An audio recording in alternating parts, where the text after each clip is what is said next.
అందరూ ఎలా ఉన్నారు? నేను ఈ రోజు బనానా ఫ్లేవర్డ్ ఫలూదా అయితే ట్రై చేస్తున్నాను. నేను ఇది ఫస్ట్ టైం ట్రై చేస్తున్నాను. లాస్ట్ టైం నేను దీపావళి షాపింగ్ అనే వీడియో ఛానల్లో అయితే అప్లోడ్ చేశాను. అది ఎవరన్నా చూడకపోతే ఆ వీడియోని ఒకసారి ఛానల్లో ఉంది, చెక్ చేయండి. ఆ షాపింగ్ వీడియోలో మీతో షేర్ చేసుకున్నాను. నేను అక్కడ ఒక 3 ఫ్లేవర్డ్ ఫలూదా అయితే తీసుకున్నాను. ఆ వీడియోలో అయితే మెన్షన్ చేశాను. అదే మనం ఇంట్లో ఎందుకు ట్రై చేయకూడదు, ఇంట్లో బనానా ఉన్నాయి కదా అని ఇదైతే నేను ట్రై చేస్తున్నాను. నేను ఇప్పుడు ఫలూదాని 2 గ్లాసెస్ అయితే ప్రిపేర్ చేస్తున్నాను.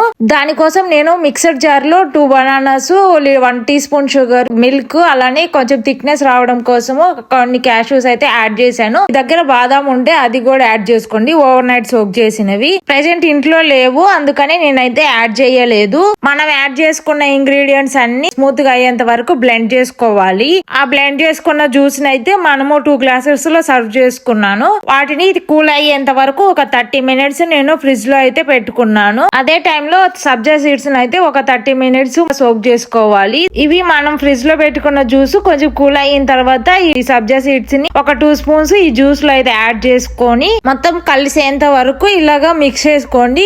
ఎంజాయ్ చేస్తూ తాగేయడమే. ఇది మనకి సమ్మర్ టైంలో రిఫ్రెషింగ్ డ్రింక్ లాగా హెల్ప్ అవుతుంది. అంటే బాడీని కూల్ చేయడానికి ఈ సబ్జా సీడ్స్ అనేవి మంచిగా హెల్ప్ అవుతాయి. ఫలూదాని మీరు ఇంట్లో ఒకసారి ట్రై చేయండి. మీరు సేవ్ చేసి పెట్టుకోండి. ఈ సమ్మర్ టైంలో హెల్ప్ అవుతుంది మీకు. ఈ మినీ బ్లాగ్ గనక మీరు ఎంజాయ్ చేశారు అనుకుంటే ఛానల్ ని సబ్స్క్రైబ్ చేసుకోవడం మర్చిపోవద్దు. Thanks for watching.